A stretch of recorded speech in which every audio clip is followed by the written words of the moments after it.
Good morning and welcome to the Better Thyself segment of Dr. Lamba's Awakening Call. We often see people are worried about the flaws. Somebody is worried about the flaws in the face, facial expressions, color of the skin, features, dull features, glazed eyes, flaky skin. And some people are worried about other flaws, their way of dress, their lack of a car, their lack of a big bungalow. But the flaws basically, let's talk of the physical attributes.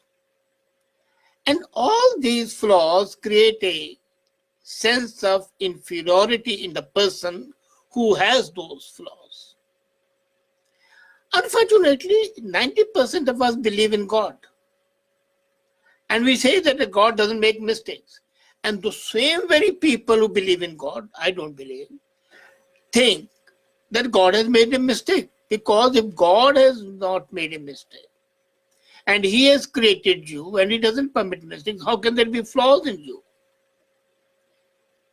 And as the Bible says, God created man in His own image. So if the man was created in His own image, and when I say man, I mean women as well, how can there be flaws? But then let's assume that God has flaws. But isn't it time enough for you to think that human beings are the most superior species ever created, the most intelligent, the most capable. And the flaws, if there are any, are the imperfections that needs to be glossed over. People might be able to find flaws in Mona Lisa, in Whistler's paintings. They might be able to, say when I was a student, we used to have a critical analysis of the great poets.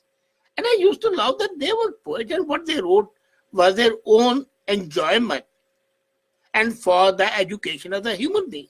So how can there be a critical appreciation? There can only be a appreciation.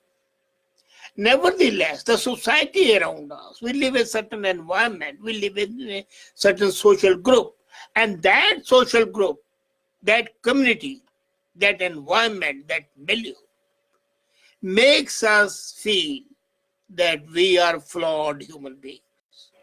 And then, look at the sense of discrimination. For them, some people are flawed, some are not flawed. This is shocking. As a matter of fact, there's a beauty in the flaws. And the moment we realize it, that we are beautifully flawed, our sense of deprivation, our sense of being deprived of that attribute which is flawed would be gone. The moment we realize that no one is perfect, no one can be perfect, and then it's time for us to know that we all have flaws. Some are visible, some are invisible. And invisible flaws are definitely much more dangerous than the visible flaws. A man has a squint in the eyes, it's a flaw. But can he help it? Maybe with operation he can help it, but maybe it cannot be helped. So what? A girl is not as charming. Let's assume there are two sisters. One is very charming, the other is not. One is perfect beauty, the other is an ordinary girl. So what? Both have the same emotions, both have the same feelings, and quite possible the girl who is not exactly physically charming, mentally she might be that capable that the physical charming might lose her importance when they're placed together. I have seen that happen. And the people who think they are flawed, they are not flawed. As a matter of fact, we need to fall in love with our flaws. As no one is perfect, so whatever imperfection is, we need to fall in love. And our flaws should not make us depressed, uncomfortable, insecure, sad, bullied. Because they are uncomfortable feelings, depending on the type of flaw that you're suffering from. The society around you, the community around you, your friends, your relations, your milieu can be an enemy to you because they treat people or see people with those types of flaws that we hate to see in ourselves. And that society makes our daily lives horrible. Now, apart from the physical flaws, there can be flaws in what we call character. But are they really flaws? Now, there are certain tribes in Africa where if the girl is not pregnant before marriage, she is not fit to be married. Suppose that girl was to come in India, what would happen? Or Pakistan? They'll call her characterless. They call her whatever they want. In some countries, they would just ignore it. But in certain tribes of Africa and in northeast of India, they revere those pregnant, unmarried girls. So, a flaw for one can be a virtue for the other and a good point for the other. Thin, lean women think that they are beautiful. In Africa again, the fat women, not obese, but well plump women are considered to be much more beautiful. So what is flaw in one is not flaw in the other. And that is because of a society has inured us to think them as flaws. Now, what you have got to see, you have got to live with yourself. You have no choice but to live with your flaws. So why not love those flaws? Suppose you have your life partner has some defect. Would you leave the life partner? No. You adjust with that. You appreciate the good points. And when you appreciate the good points, the negative points are ignored. Same is with your own flaws. Appreciate your positive points, and a flaw, if any, would have no value. Now come to the second part. And that is, to see the beauty in your flaws, you have got to see your flaw as a jewel. When you see a flower and think it's beautiful, in some way you may see your flaw because you think it should be beautiful. A rose would be a rose even if certain petals wither away. So when you see yourself as a jewel, you begin to nurture it. And when you nurture it, it always looks beautiful to you. You must have heard the story of that king who said that the most charming child would be awarded. And next day there were hundreds and thousands of children, and they asked one woman to go be a judge. And she went and picked up a nasty looking, horrible, bad child. And then they said, how could you pick him up? He's not the most charming. She says, well, he's my child. He's my son. So for me, he's the most beautiful. And that is it. Your flaws are your flaws. For the mother, the flawed child was the most charming child. So why should your flaw not be charming to you? And if you think that your flaw can be charming to you, then you nurture it. Not only you accept it, but you enjoy it. Flaw can be of the character. Somebody is egoist, like I am. Somebody can be proud, again, like I am. And you consider that a flaw. Why? I would consider that a part of my life and my experience. So, a flaw in a character, but then you can enjoy it. As a matter of fact, when you see a flower side, you don't love it. When you see a seed, but you plant it, you nurture it, and when the flower grows up, you start loving it. It's the same thing. As a matter of fact, without the seed, the plant could not have been there. So a horrible, bad-looking seed gives birth to a beautiful flower. When you look at a butterfly, you enjoy it. But have you seen the caterpillar? When the butterfly is still in the cocoon, from larvae it comes a butterfly, and larvae is slimy, bad creatures, and you don't enjoy them, but you enjoy the beauty. So the flawed thing has become much more beautiful. Similarly, as a matter, the flaw can be your seed of growth. provided you nurture it. When you plant a seed, you plant it, you water it, you apply fertilizer to it, and that becomes a beautiful flower. If you don't nurture it, it will be useless. Same is about your flaws.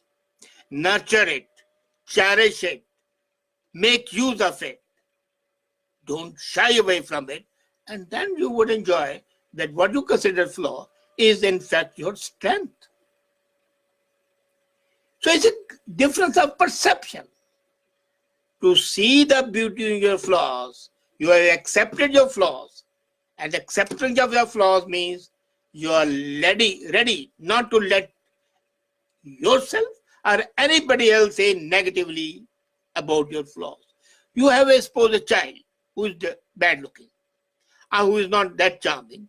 Would you allow others to say, well, your son is not good looking? Would you like your other people to criticize your son because he doesn't have as smart a look as they would expect it to be? You would not. So why should you allow others to condemn the flaw that you have?